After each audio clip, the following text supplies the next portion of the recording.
नमस्कार।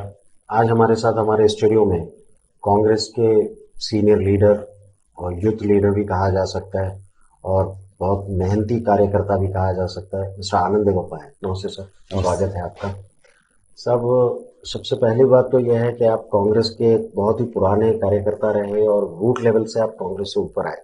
अभी आप क्योंकि बसु कल्याण से आकांक्षी भी हैं इसके लिए और कई साल से मेहनत करते आ रहे हैं, तो आपको कैसा लगता है कि बसु कल्याण की पब्लिक आपके फेवर में है? देखिए, कम से कम 22 साल से मैं कांग्रेस में काम कर रहा हूँ। जैसे कि आपको पता है, विद्यार्थी कांग्रेस एनएसयूआई से मैं डॉक्टर लेवल से, जी हाँ, विजय कुमार खंडरे जी के साथ जब भालकी के एमएलए थे, उनके साथ मैं पॉलिटिक्स ज्वाइन किया। फिर बाद में आते आते यूथ कांग्रेस में जनरल सेक्रेटरी बना। फिर बाद में यूथ कांग्रेस में चुनाव लड़के जी बीदर जिले का अध्यक्ष बना, स्टेट सेक्रेटरी का काम किया और यूथ कांग्रेस से कई स्टेट्स में यूथ कांग्रेस के चुनाव में राहुल गांधी जी के मार्गदर्शन में और सभी सीनियर लीडर के मार्गदर्शन में रिटर्निंग ऑफिसर करके भी काम किया। तो जब वहां जो काम करता था उसी के साथ बसु कल्याण कॉन्स्टिट्यूंसी में मैं लोगों के बीच में पार्टी के लिए काम करते आया हूं। तो कम से कम 20-22 साल से मैं बसु कल्याण कांग्रेस पार्टी और बसु कल्याण में 2004 से काम कर रहा हूं। सब पिछली बार बाई इलेक्शन नारायण राव साहब के देहांत के बाद बाई इलेक्शन हुआ तो अचानक उनकी पत्नी को, जो कि इस फील्ड से नहीं थे लेकिन फिर भी उस सहानुभूति के ऊपर जो है उनको टिकट दिया गया। सब उस वक्त भी आप डिमांड कर सकते थे, किए थे आप उस वक्त? किया था ना जी, बहुत स्ट्रांग मेरा क्लेम था जी। और 2008 में मैं डिस्ट्रिक्ट जनरल सेक्रेटरी था। उस टाइम में भी मैं एप्लीकेशन दिया था, उस टाइम में भी मैं पूछा था। 2013 में मैं डिस्ट्रिक्ट यूथ कांग्रेस प्रेसिडेंट था। उस टाइम में तो मुझे हाईकमांड दिल्ली बुला के मुझे ग्रीन सिग्नल दिए थे कि आप काम करो, आप आगे बढ़ो बसु कल्याण में, हम आपको टिकट देंगे करेंगे। लेकिन 2013 में बी नारायण राव जी को टिकट मिला। फिर बाद में सिद्धरामैया जी का सरकार आया। नारायण राव 2013 में हारने के बावजूद 18 तक 5 साल आवाम में लगातार अच्छे काम करते रहे। उसके बदौलत 2018 में उनको फिर से टिकट दिया गया, वो जीत के गए। फिर उसी दौरान 2018 में आपको पता है कोविड के टाइम में हम सब कुछ छोड़ के चले गए। तो बाई इलेक्शन में भी मेरा बहुत बड़ा दावा था, मुझे टिकट चाहिए करके। लेकिन जैसे कांग्रेस में एक परंपरा है, एक उसूल सिद्धांत है कि जिस घर में डेथ होता है तो उनके परिवार को दिया जाता है। तो मुझे सारे सीनियर लीडर्स बुला के नहीं, माला नारायण को देंगे, आगे आने वाले दिनों में आपको हम चांस देंगे बोल के उनको विश्वास दिए थे। इसलिए फिर से अभी एक बार मैं एप्लीकेशन दिया साहब, क्योंकि अब कांग्रेस में वहां पे 3 नाम आते हैं, माला नारायण राव मैडम हैं और विजय सिंह साहब हैं और आप। तो ऐसा क्या है साहब, जो विजय सिंह साहब एमएलसी थे पहले, तो उसके बाद उनका वहां पे क्या वर्क है या क्या ग्राउंड वर्क है जो वहां से आकांक्षी बनने के? देखिए, बी नारायण राव एमएलए थे तो तब कोई नहीं आया वहां पूछने के लिए।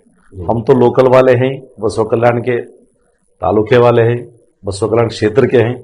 तो हम लगातार, हमारा घर उधर ही है, खेत उधर ही है, हर चीज हमारा उधर ही है।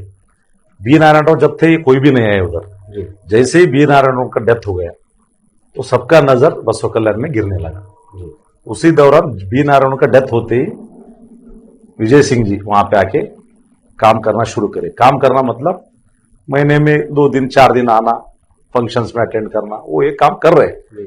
लेकिन उनका काम सिर्फ 6 महीना 1 साल का काम है। हम कम से कम 15-20 साल से हम लोग वहां पे काम कर रहे हैं। सब ऐसा क्या है, वो क्या है जो कैंडिडेट्स हैं, जो आकांक्षी है, आजकल एक ट्रेंड बना हुआ है कि स्पोर्ट्स इवेंट करा देंगे या हेल्थ इवेंट करा देंगे, तो क्या इससे कुछ ये कोई प्रचार का स्टंट है या पब्लिक के, क्योंकि इससे पब्लिक को ज्यादा फायदा नहीं होता। और बसु कल्याण में चाहे विजय सिंह जी है या माला नारायण राव मैडम है, ये लोगों ने कोई ऐसा मुद्दा नहीं उठाया कि विकास नहीं हुआ, डेवलपमेंट नहीं हुआ, या रूट लेवल पे जाके लोगों की समस्याओं को हल करने का ऐसा कोई प्रयास करते नजर नहीं आया। अब तक तो कोई ऐसा रिकॉर्ड नहीं है हमारे पास, ना सोशल मीडिया पे है ना मीडिया में आया। बहुत सही सवाल पूछे मसूद भाई आप लोग। मेरा भी वही लोगों से, और मेरा भी हमेशा यही दावा रहता है, मेरा पार्टी में भी आज तक आप बोले जैसा एक बीजेपी के खिलाफ में स्टेटमेंट नहीं आया। एक भी एमएलए सिटिंग एमएलए के खिलाफ में स्टेटमेंट नहीं है। आजकल क्या हो गया है, चुनाव आते ही 4 इवेंट किए, स्पोर्ट्स का किए, या कोविड में कुछ थोड़ा राशन बांटे।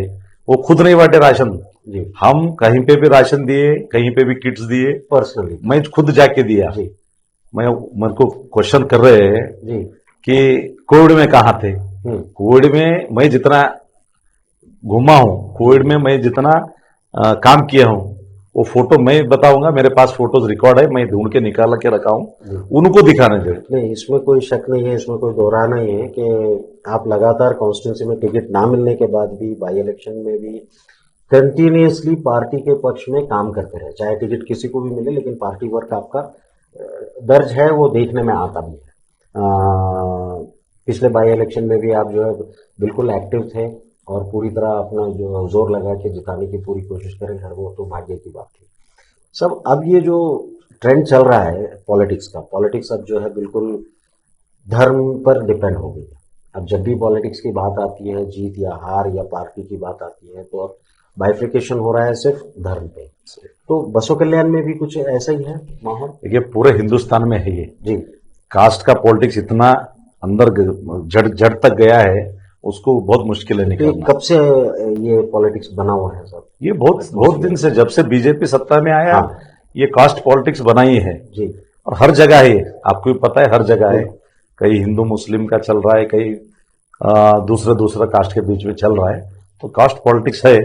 लेकिन मेरा जो पॉलिटिक्स है, कास्ट पॉलिटिक्स छोड़ के भी मेरा अलग पॉलिटिक्स मैं करते आया हूं। आज बसवण्णा के तत्व पे, सेकुलरिज्म के तत्व पे, बसवा कल्याण का सेकुलरिज्म था, सेकुलरिज्म है ना बसवण्णा का तत्व, तो वो तत्व पे मैं काम किया हूं। हर समाज से, माइनॉरिटी के साथ हो, दलित के साथ हो, फिर सभी ओबीसी के साथ हो, बैकवर्ड कम्युनिटी, सभी के साथ, मराठा कम्युनिटी के साथ, सबके साथ भाईचारे के साथ मैं काम करते आया हूं। कास्ट पॉलिटिक्स रहता है, आपको पता है, क्योंकि मैं अगर चुनाव लड़ूंगा तो मेरा कास्ट, जो मेरा कास्ट है, और हाईएस्ट वोट्स लिंगायत के वोट बसव कल्याण में है। सारे कर्नाटक में देखा जाए तो बसव कल्याण और गुंडलुपेटे में हाईएस्ट वोट्स है, तो वो भी एक ये बनता है। सब बसो कल्याण क्योंकि बॉर्डर पे है, इसलिए वहां पे मिला जुला, वैसे तो पूरा जिला ही हमारा जो है मिला जुला है, बीदर डिस्ट्रिक्ट, जिसमें तेलंगाना के तेलुगु भी चलती है, हिंदी है, पंजाबी है, मराठी है। उसी तरह बसो कल्याण में ज्यादा इफेक्ट है मराठा बेल्ट पे है, तो लिंगायत मराठा, एंड फिर उसके बाद अगर कम्युनिटी माइनॉरिटी है और बैकवर्ड क्लास है। तो आपके सपोर्ट में ये ऑल कम्युनिटी है इस वक्त वहां पर? जी देखिए, आपको विश्वास बिल्कुल है? बिल्कुल बिल्कुल है, क्योंकि देखिए मैं भालकी में पढ़ा हूं, भालकी में बड़ा हुआ हूं, बसव कल्याण मेरा नेटिव है, मेरा लोकल क्षेत्र है, और मैं मराठी भाषा भी बात कर सकता हूं जी, और मैं मराठे समाज के सभी लीडर, सभी लोगों के बीच में भी मैं काम किया हूं। तो इस जो मराठों का जो डिमांड था बसो कल्याण में, इससे पहले भी चला, तो मराठा बाद में अपना कैंडिडेट भी बोल के उतारे, लेकिन वो मर्ज हो गए बाद में जो है बीजेपी के साथ ये हुए।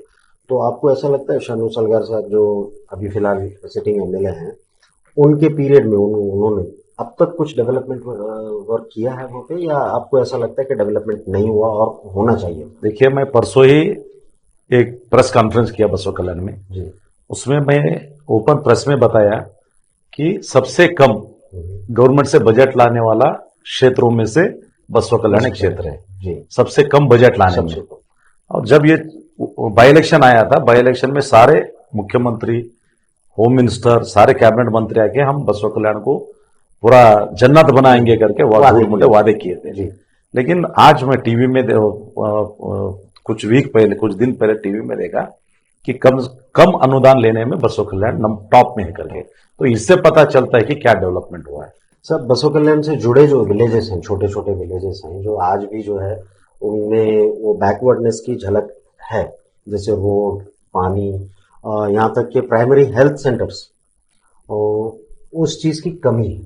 तो क्या वहाँ के एमएलए इन चीजों पे ध्यान देते हैं, वक्त दे पा रहे हैं एमएलए? क्योंकि वो भी एक पैराशूट कैंडिडेट ही हैं, बोल सकते हैं कि उनका क्षेत्र अलग है, लेकिन वो वहां बसे हुए हैं। तो क्या काम हो रहा है सब इसमें? कुछ काम नहीं हो रहा है, कुछ काम नहीं हो रहा है, सिर्फ पैसा लूटने का काम हो रहा है। आप खुद मीडिया के पर्सन है, आपको पता है, रोड बनाते ही 8-10 दिन में रोड उखड़ जा रहा है। सारे गुत्तेदार गुलबर्गा से लाके ये लोग यहाँ पे काम करवा रहे हैं, वो भी पार्टनरशिप में। रही बात पीएचसी की, जी स्कूल्स की, वो तो है ही नहीं। जी स्वतंत्र होके 75 साल हो गए, अभी भी हम बॉर्डर एरिया पे है। भालकी बसवकल्याण सब बॉर्डर एरिया बॉर्डर में एरिया आता है। में। यहाँ पे बीजेपी सरकार जब भी आता है तो ये बॉर्डर एरिया में, जैसे कि एचकेडीबी का बजट आप देखिए कितना है, कांग्रेस के टाइम में कितना एचकेडीबी को बजट दिए, और कितना? अब कितने हैं? आप खुद कंपैरिजन कर सकते हैं। और शासक बन के 1 साल हो गए, सिर्फ हवा में घूम रहे हैं, काम कुछ नहीं हो रहा है। सिर्फ हवा में घूम रहे, बोल रहे 25,000 से जीतूंगा, 25 साल रहूंगा, 40,000 से जीतूंगा, ये सिर्फ हवा में घूम रहे हैं। तो सब ये डेवलपमेंट के ऊपर ना एमएलए बात कर रहे ना कैंडिडेट्स बात कर रहे। कैंडिडेट्स भी या तो वोट बाइफिकेशन होने की बात कर रहे हैं, कास्ट पे, धर्म पे। तो आपका क्या ये रहेगा वहां पे? आपका क्या अपना आप एक थीम है कि मैं बसों कल्याण में क्या करना चाह रहा हूँ? देखिए, आप पिछला रिकॉर्ड निकाल के देख सकते हैं, और मैं ही नहीं, आप जो पूछ रहे हैं ना, आप सभी जितने लोग टिकट पूछ रहे हैं उनको भी पूछिए, जी मेरा भी रिकॉर्ड निकाल के देख लीजिए। मैं हर 15 दिन, महीने में एक बार डेवलपमेंट के बारे में बात करता हूँ। कुछ पब्लिक का काम के लिए, इश्यूज के लिए मैं मांग करता हूँ। तो इस तरीके से मैं पॉलिटिक्स करते आया हूँ। आगे मेरा एक सोच है, देखिए बसव कल्याण एक पवित्र भूमि है, लिंगायत लोगों के लिए एक धार्मिक क्षेत्र है। धार्मिक क्षेत्र। जैसे आप लोगों के लिए मक्का मदीना है, जी जैसे सिख लोगों के लिए अमृतसर है, अमृतसर। जैसे मराठा लोगों के लिए पंढरपुर है, जी क्रिश्चियन लोगों के लिए जेरूसलम है, ऐसे ही लिंगायत लोगों के लिए बसव कल्याण एक पवित्र भूमि है। तो वो भूमि पे बसवण्णा के तत्व पे काम करने का मेरा इच्छा है। वहां के लोगों का सुख दुख में, दर्द में हिस्सा लेके एक सेवा करने का मेरा इच्छा है। इसलिए मैं बहुत साल से मैं काम कर रहा हूं, और आगे आने वाले दिनों में अगर सभी बसव कल्याण के आवाम का आशीर्वाद रहा तो मैं बसव कल्याण को एक इंटरनेशनल टूरिज्म सेंटर बना के वहां पे, अभी अनुभव मंडप तो हो रहा है, आपको पता है अनुभव मंडप, सिद्धरामैया जी जब सीएम थे, ईश्वर खंडरे जी जब मंत्री थे, इन लोगों का सबका मेहनत से ब्लूप्रिंट बना। जी गुरु चंद बसप्पा के नेतृत्व में वो ब्लूप्रिंट बना, 650 करोड़ का बजट में डिक्लेयर भी किए। जी उसी में सरकार चले गया, बजट देना नहीं हुआ कांग्रेस से। आगे आने के बाद येडियुरप्पा दिए, नहीं बोल के नहीं बोल रहे, जी दिए। आज एक अच्छा बिल्डिंग वहां पे बन रहा है। तो एक ये आगे आने वाले दिनों में ये वर्ल्ड इंटरनेशनल सेंटर बनेगा बसव कल्याण, इसलिए वहां पे एक अच्छा काम करने वाला आदमी चाहिए, लोग ढूंढ रहे हैं। मैं समझता हूं अगर हमें मौका देंगे तो बसव कल्याण और बसव कल्याण के आवाम का अच्छा सेवा करेंगे।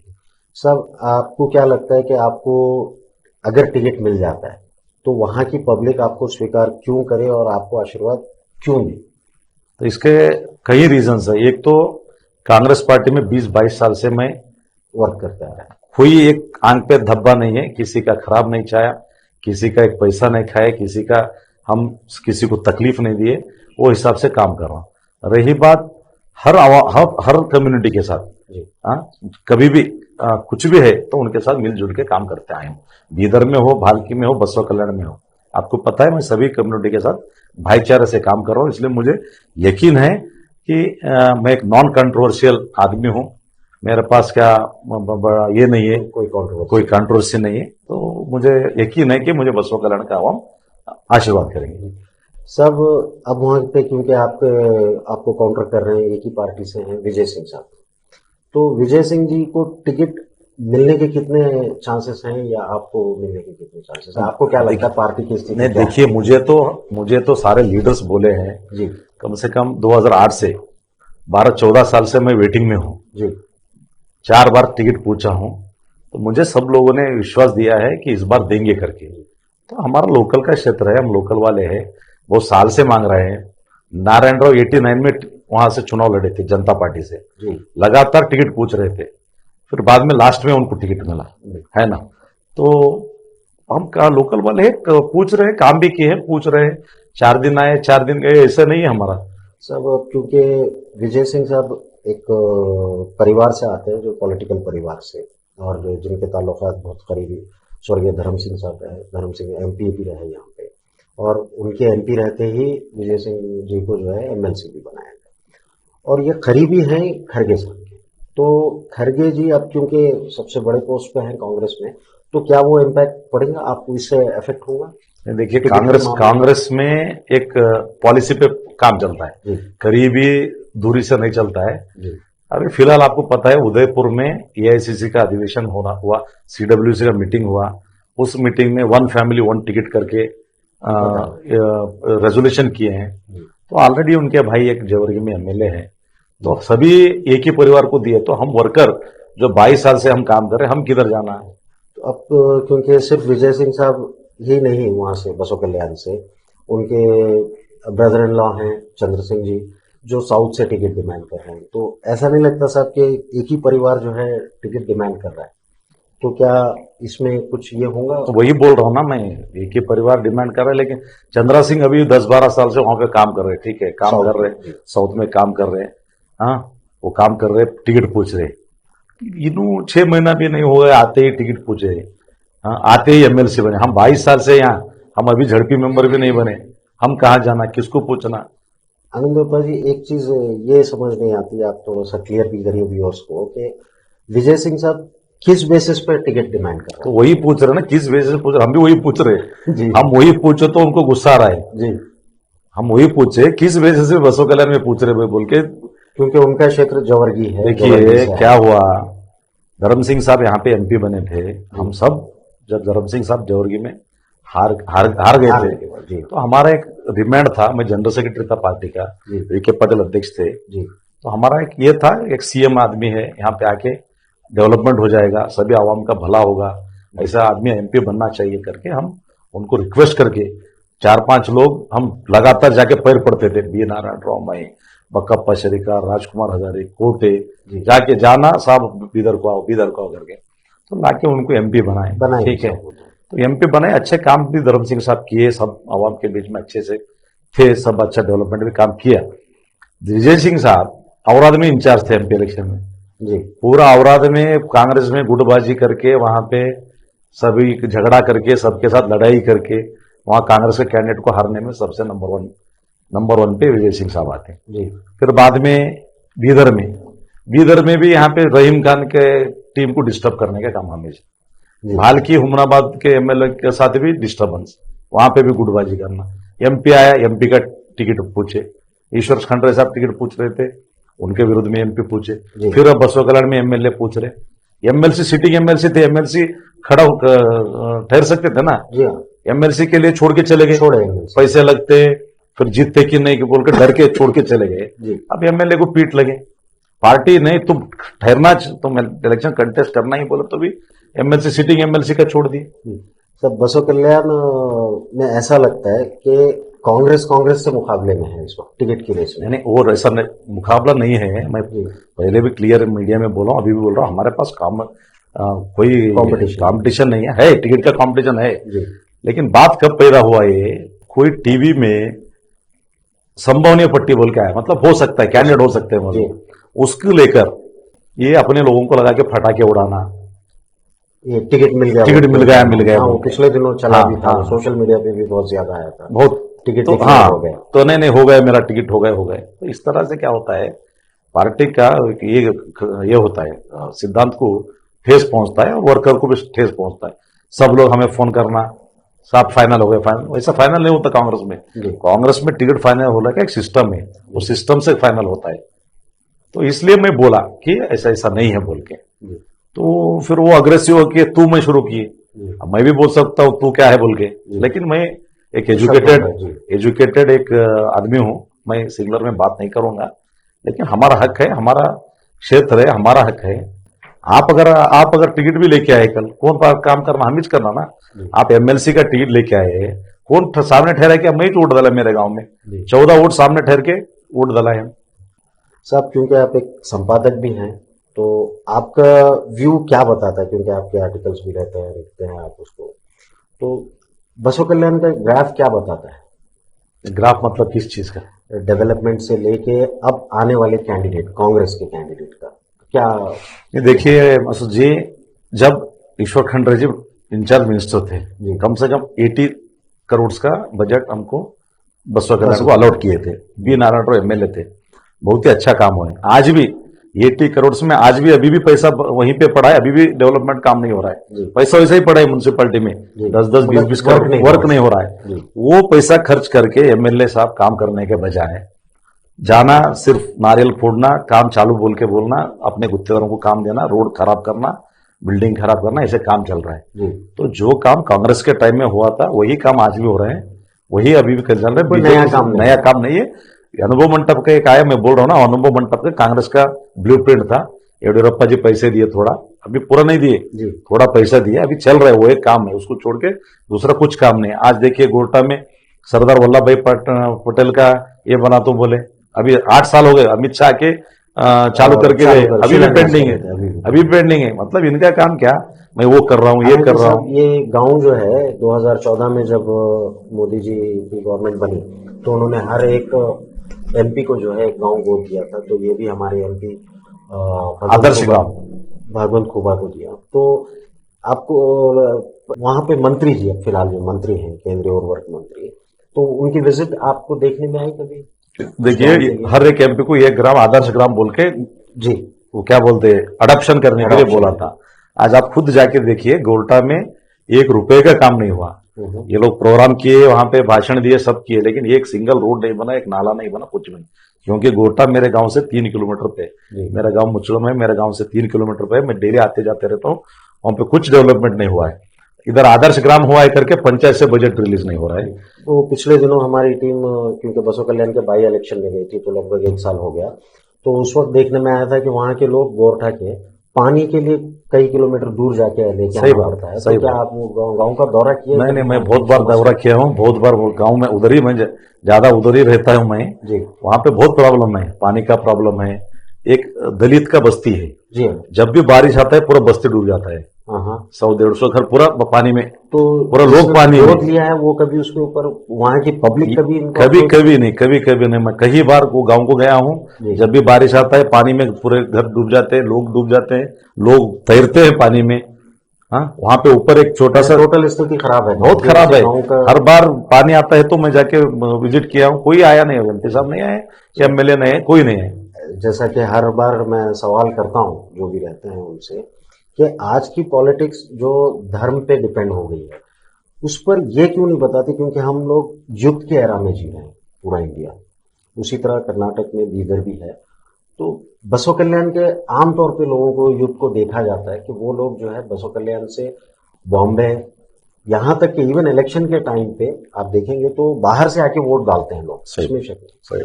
तो अगर वहां डेवलपमेंट हो या इंडस्ट्री हो या किसी भी टाइप का डेवलपमेंट वर्क अगर होता है और एम्प्लॉयमेंट प्रोवाइड किया जाता है, तो क्या वो एरिया और डेवलप नहीं होता? हालांकि वहाँ पे एक अच्छी थीम है कि वहाँ पे जो है ऑटोमोबाइल्स का जो है बहुत बड़ा एक सीरीज बनी हुई है, ऑटो नगर है वहाँ पे, और हर घर पे लारियां हैं, बिजनेस है, लेकिन फिर भी वहाँ पे यूथ हैदराबाद, शोलापुर, बॉम्बे, पूना जो है ये करते हैं। नहीं, सही बात है। हमारा हमेशा डिमांड रहता है, जब भी मैं कोई किसी बड़े मंत्री से या मिलता हूं तो वही मैं डिस्कस करता हूं, बसो कल्याण में बड़ा एक इंडस्ट्री होना चाहिए ना, ताकि यहाँ के बच्चे बाहर ना जा सके। अब आपको पता है बीजेपी वाले 2 करोड़ जॉब देंगे हर साल बोले, अभी 2 लाख भी नहीं दिए। ये तो सबको कॉमन बात है, सबको पता है। बड़ा इंडस्ट्री होना चाहिए। मैं भगवंत खुबा जी को भी जब भी बात करते हैं हम, तो बड़ा इंडस्ट्री बीदर में ये कम से कम 4-5 हजार लोग काम कर सके, ऐसे इंडस्ट्री बनाओ बोल के बहुत बार रिक्वेस्ट किए। बसो कल्याण में भी करो बोल के हम रिक्वेस्ट किए, लेकिन आज तक नहीं हुआ है। ये दुख की बात है, कोई भी इसके ऊपर गौर नहीं करता। जैसे आप बताए ऑटो नगर का एक अच्छा सा ऑटो नगर, सिस्टमेटिक वे में एक ऑटो नगर बनाना वहां पे जरूरी है, इंफ्रास्ट्रक्चर के साथ एक ऑटो पार्क जो है वो टोटली प्लान नहीं। लॉरी का इसका एक बड़ा सा पार्क बनाना जरूरी है। संतोष लाड जी जब लेबर मिनिस्टर थे जी, उस टाइम में मैं जाके उनको रिक्वेस्ट भी किया था, सर एक बार आप आओ, आके वहां पे एक पार्क बनाओ, अच्छा बड़ा लारी का हब है, बहुत ज्यादा लारियां हैं बोल के बोला था। लेकिन ये सब काम करने के लिए सत्ता चाहिए, अधिकार चाहिए। हमारे इंटेंशन बहुत है, हमारे दिमाग में बहुत है काम करने के लिए। ये जो हाईवे NH-65 हाईवे बना कांग्रेस की गवर्नमेंट में, मैं कम से कम 25-50 बार तो वहां पे जाके एक IAS ऑफिसर थे रवि करके, मैं आते जाते, सर हमारा हाईवे क्या हुआ, आते जाते हाईवे क्या हुआ, तो वो ऑफिसर बोलते थे वो हमारे सुशील कुमार शिंदे सोलापुर के, जी उन्होंने एक आप एक दोनों हमको तबाह करके रखे, आते जाते रो हाईवे बनाओ बोल के। तो ये मैं कुछ भी नहीं, मैं एमएलए नहीं, एमपी नहीं, लेकिन जब भी दिल्ली जाता था वो ऑफिस में जाके आता था। तो ये सब विजन चाहिए काम करने के लिए। अगर ticket in case Congress party decide करती है जैसा कि आपने बताया, तो टिकट किसको भी मिले तो आपकी जो संघर्ष है ये ऐसे ही चलता रहेगा। पब्लिक का जो वर्क है ये वर्क आप कैसे नहीं देखिए, ये टिकट मिलेंगे नहीं मिलेंगे, अभी तक तो हमको कुछ भी टिकट नहीं मिला, अधिकार नहीं मिला, लेकिन हम कांग्रेस पार्टी में है। कांग्रेस पार्टी के एक जिम्मेदारी अहदे पे है, पोस्ट पे है। हम 20-22 साल से पार्टी में काम कर रहे हैं। पार्टी दिया नहीं दिया वो नहीं देगी, लेकिन इस बार हमारा मांग है, बहुत साल से मेरा लॉन्ग पेंडिंग है, इस बार हमको टिकट दो करके मैं रिक्वेस्ट किए, सभी से रिक्वेस्ट किए, सब लोग वादा किए, प्रॉमिस किए इस बार देखेंगे करेंगे बोल के। और मैं ये भी बोला हूं, अगर मैं जीत रहा हूं, वहां पे सर्वे में जीत रहा हूं, सर्वे में मैं नंबर 1 पे है तो टिकट दो। अगर सर्वे मेरे से भी अगर नंबर 1 कोई है लोकल का, ये सर्वे होना बाकी है सर, अभी चल रहा है सर्वे, बोल रहे हैं। अभी आज ही मैं न्यूज़पेपर में देखा कि सेंट्रल का एक सर्वे चल रहा है, स्टेट का एक सर्वे चल रहा है बोल के न्यूज़पेपर में देखा आज। तो अगर सर्वे में है, मैं जीत रहा हूं तो दीजिए, क्योंकि देखिए आज जीतना जरूरी है। आज बीजेपी जिस तरह सत्ता में काम कर रही है, ऐसे लोगों को बाहर रखने के लिए कांग्रेस का आना जरूरी है। सर ये राहुल गांधी जी की जो भारत जोड़ो यात्रा जो हमारे क्षेत्र के बॉर्डर से गुजरी रायचूर तक आई, उसका इम्पैक्ट स्टेट में और हमारे डिस्ट्रिक्ट पे पड़ेगा? नहीं देखिए, ये पूरे हिंदुस्तान में असर पड़ेगा इसका, क्योंकि एक आदमी अपने देश को जोड़ने के लिए, अपने लोगों को जोड़ने के लिए कितना 3,500 किलोमीटर चल रहा है, तो लोग सोचेंगे, क्योंकि आजकल पता है आपको 10 किलोमीटर कोई नहीं चलता, 15 किलोमीटर कोई, सब लोग एसी कार में बैठ के राजनीति कर रहे हैं। उसमें 3 महीना कंटिन्यूअसली नॉन स्टॉप चल रहे हैं, तो इसका असर लोगों में होगा। लोगों को पता है, क्योंकि ये आदमी खुद या कोई सत्ता लेने के लिए नहीं जा रहा है, ये अच्छे एक डेवलपमेंट के लिए, भारत जोड़ने के लिए जा रहा है बोल के, इसका इम्पैक्ट जरूर होगा। ये थे आनंद अप्पा जी, बहुत बहुत धन्यवाद सर हमसे मिलने के लिए। Thank you very much. धन्यवाद, थैंक यू।